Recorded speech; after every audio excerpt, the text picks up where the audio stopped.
Welcome back, everyone, and welcome, Julie Ann. Thank you so much for joining us today.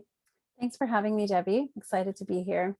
Julianne, you have so much knowledge when it comes to the perinatal world, both prenatal, postpartum, like you're a perinatal support worker. So you have hundreds and hundreds of hours in not only training, but even working hands-on with families. So we're so lucky to have you part of our village here today. So thank you for joining us.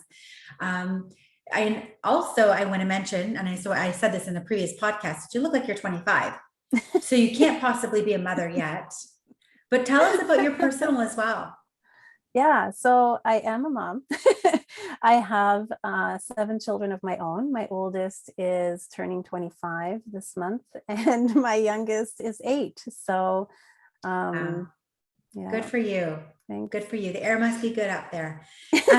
Also tell us your credentials. So if you can kind of list off all your credentials, because I think that's really important too for parents to hear. Sure. So I'm a registered perinatal support worker. I'm also on the faculty for perinatal support worker program. I have spent some time in midwifery education. I'm a perinatal educator. I'm also an infant and pregnancy loss group facilitator as well. So, and that's all you do. You do a lot. We're so blessed to have you not only here today, but you and I have worked in this world for a few years now. So it's exciting to have you come on here and share your wisdom and your knowledge. So today's topic is the first 40 days. This is the first 6 weeks after baby's been born. Yeah. And you and I can both agree that's probably one of the most, I don't want to use the word struggle, but definitely challenging times. That's often when we realize, things come up that we have to deal with. And we would think it's natural, but I'm sure you'll agree, it is not natural. It doesn't come that easy to most of us. So tell us a bit about what your concept is on the first 40 days. So, yeah. And just to your point, Debbie, the first 40 days, parents are adapting to life with this new baby at breakneck speed. Like there's so much going on. So a lot of things can come up in the first 40 days. The angle sort of that I come at with the first 40 days is that it is a very special time, and it can be a very tumultuous, like it has its challenges, right? Those 40 days. Traditionally, a lot of cultures recognize those first 40 days. So some people will some cultures refer to it as the golden month or a sacred window. And interestingly, a lot of traditional postpartum practices really centered around the mother and really centered around the parents to just give them that support and really carry them and surround them, so that they can adapt in those first 6 weeks. So I often say to my clients, what do babies need most? And of course, we know they need to be changed, they need to be warmed, they need to be fed, but really they need for their mom and dad or their parents to be doing well. They need for their parents to be well supported. So that's kind of what I work on with my own clients. And I think if you are having a baby, it's very common to really put a lot of effort and thought and planning into the birth experience. But sometimes what happens in our culture is we forget to plan for the after. Like, we have some plans, but we're not really treating, that early postpartum period with the same care and the same planning. And so I'm really encouraging, parents, mothers, partners to really rethink that and actually create, how we create birth plans, to actually create a postpartum plan. I want them to be thinking about food, planning ahead for food, maybe organizing a meal train, freezing foods ahead of time. What kinds of foods are you going to eat in postpartum? We know that the digestive system is really sluggish in postpartum. So it's better to gravitate towards soups and stews at the beginning and things that are easy to digest that are going to help, keep things moving. And so things like that, put some thought and care into that. Thinking about your support system and building your village, and are there any gaps? So often that's when someone like me comes in. If there's a gap in support, then, parents will reach out and I'll come and fill that gap. We don't live in an age where we have that village of aunties and grandmothers and sisters who will just converge upon our houses, and come and help us and teach us to breastfeed. The world has changed, especially in North America. We're more isolated as families. So now we look to, we've got to find new ways of building that village. And it does still involve family, and it does still involve, friends and peers, but it can also involve hiring somebody else to come and complement or just add to that support system. So I do a lot of thinking and planning about the 40 days with That's clients, good. and usually we do that in pregnancy. That's So we good. start, we start ahead of time. We talk about, what changes can you expect in your body in those first, few days and few weeks, and what challenges might you face, and, how can you sort of overcome some of those challenges or think ahead about that period of time, and what do you want that time to feel like? And again, the Yeah. emphasis is really on, we want to care for the mother, for the Yeah, and birthing I love parent. that. I love that because as a mutual support person, I hear too often a lot of parents saying, I just want the baby to be happy. And they don't realize that the baby's happy as long as they're fed and they're clean and they're held and they're loved. But a lot of times it's the mother not being happy. That's the one piece that's Yeah. being missed. So And that's yeah, amazing. So I'm going to ask you for some tips on a sure. couple of things, okay? Or even just one tip for each category. So I'm going to Sure. kind of throw out some categories that I know working with families are Yeah. brought up postpartum that we can Yeah. think about prenatally. So can you give us a tip on, time?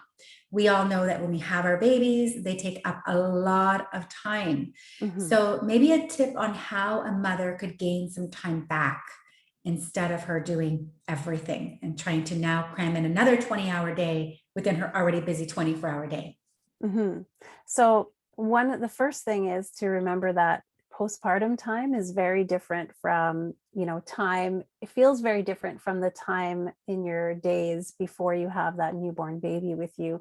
So it might feel like you're moving slowly, and you're not, if you were to make a to-do list, you're not going to get through that to-do list the same way that you did before. But at the same time, you're working very, very hard to feed this baby and care for this baby around the clock.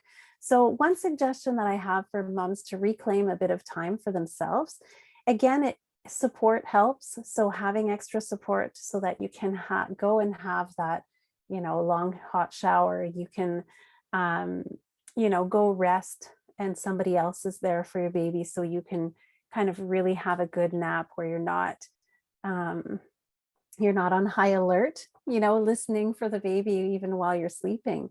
And then I talk to clients about, like, if you're having a baby, think about what are some practices that you can incorporate into your days. And I know it sounds like, for those listening who've had babies, it sounds like, well, how do we even fit anything in? But being intentional and trying to carve out a little bit of time for these little practices can actually make a difference, and they add up. So whether it's, every day, sometime in the morning, you want to have that 10 minutes to yourself to have that cup of tea, and having that kind of as an anchor in your day, because the days blur into each other. So then you know that every day you're going to try and find that time. It's not going to go perfectly every day, but especially if you have people who can support you, then they can afford you that time as well. Love that. So I love that. yeah, So the first yeah, part of giving a tip on gaining some time would be delegating and maybe seeing if you can have someone support you, whether it's a family or paid help. And then you actually gave a second tip on the second thing I was going to okay. ask you, which is self-care. So Yeah. it can be, and you brought up the tea, and it can be as simple as that. Just Hmm. taking 10 minutes every day to go have that warm tea. So that's a great tip. Any other quick self-cares that a parent could practice? I think it's really important to do things that support your nervous system when you have a baby. So, breathing exercises, so nice deep breathing exercises that activate that part of your nervous system that help you to feel calm. And so breathing exercises, or incorporating warmth into your routine, because we know research has demonstrated that warmth actually releases oxytocin. And oxytocin is that hormone that helps us to feel well. It's like the hormone of love, but it's also the hormone, I call it the hormone of well-being. And so, whether you use a heating pad or again, that hot mug of tea every day, having some time and incorporating warmth into your day is going to support your nervous system, because it's going to release that oxytocin. And we know that your stress hormone, cortisol and oxytocin, they work inversely, right? So they're opposite to each other. So if you're doing something to increase that oxytocin, your cortisol is going to start to come down. And so that's my one tip. And interestingly, that is a traditional practice that now through research, we understand actually we could say is an evidence-based practice to incorporate some warmth into your first 40 days. Oh, that's amazing. That's Mhm. amazing. Now, what about nourishment?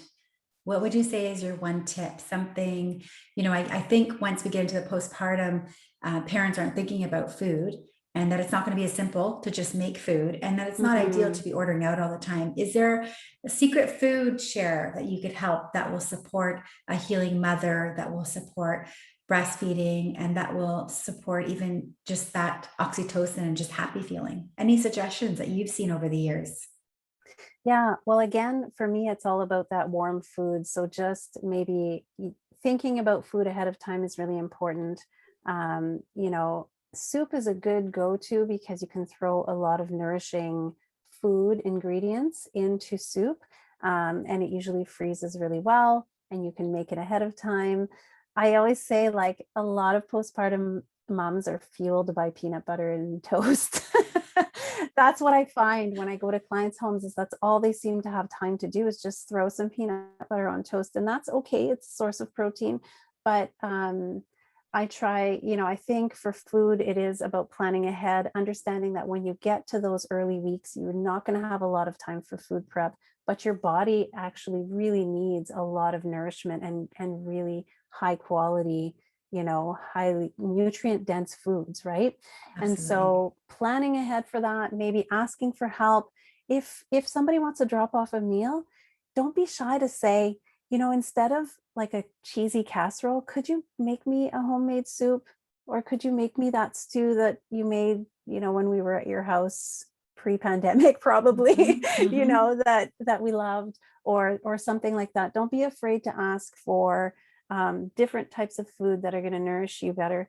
Definitely, if and if somebody brings you a lasagna, by all means eat it, because we need to eat and we don't have a lot of time. But put some thought into food in pregnancy for your postpartum. It is really important. It makes a difference. Yeah, I love the soup tip because we don't consider that sometimes a meal, but it is Mm, so easy to throw a bunch of things in a pot and freeze it. So when you have those days where you didn't get the lasagna and you didn't have time to make yourself something other than peanut butter toast, you can actually just take that out of the freezer and pop yeah, it in, in your stove or your microwave and warm it up. That's a exactly. great tip.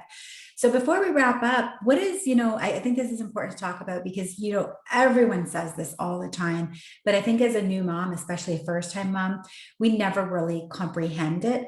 But just share a couple of things in terms of realistic expectation. We see this on social media where new parents are posting these lavish photos with them all dressed up and their makeup and hair done and their little baby all dressed up and everything is just beautiful and perfect. And I want you to kind of just be candid and maybe give a snapshot of what it actually looks like. What is a realistic expectation of a mom who maybe is 2 weeks in at home? What does that picture actually look like? Okay. So Let's be real. that's a great question. So one of the things that I always get excited about when I come to a client's house is if their house is messy. I like unless they have somebody else who's cleaning for them, that's fine. But if their house is messy, then I know that they're not overdoing it and they're not spending time, cleaning and tidying, and they're actually, and that's the reality, is your house is not going to be super organized or messy. You'll fall behind on some things.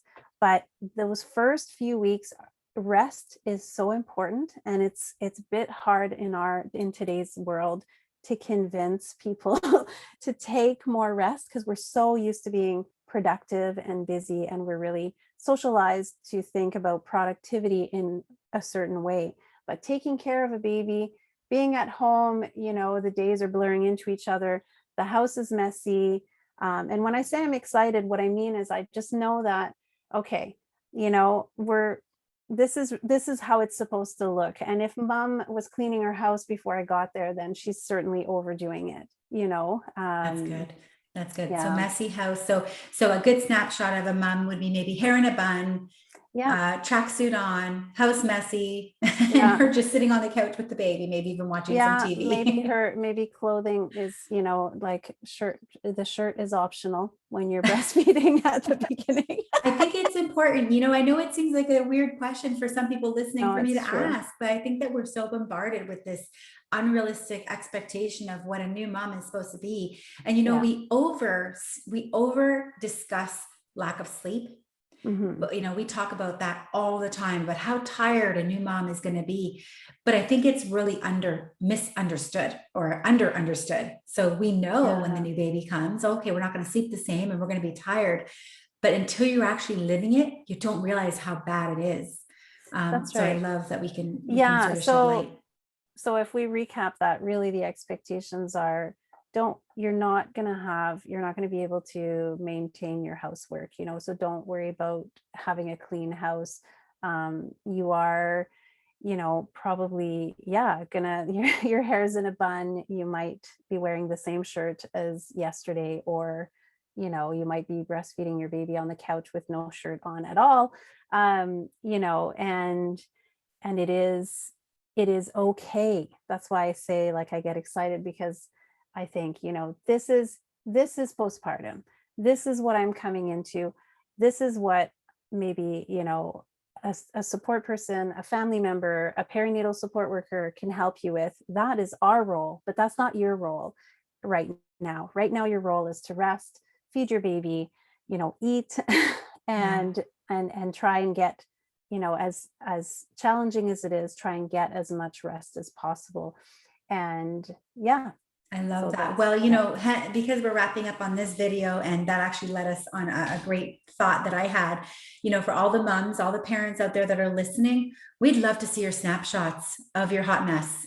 You holding your baby with your bun in your ratty t-shirt on the couch. Like, let's get real with each other, because I think we share some of these really Mhm. beautiful, pristine pictures that are cropped in and filtered, and we're not helping each other out. We're not being that supportive village. We're giving this really high expectation that is almost impossible to meet. So, Yeah. for those of you out there watching and listening, we'd love to see your pictures. So you can definitely share them with us, whether you're watching this on our social media or YouTube, or even through our podcast. So Julianne, thank you so much for hopping on today. What You're a great welcome. topic. Thank you for having me, Debbie. Yeah, it was Thank you. I great. don't think we talk about those early weeks enough, and just Mhm. giving parents the realistic expectation and some tools and tips to help them is so awesome. So thank you. Yeah. And thank everyone for hopping on today. Great.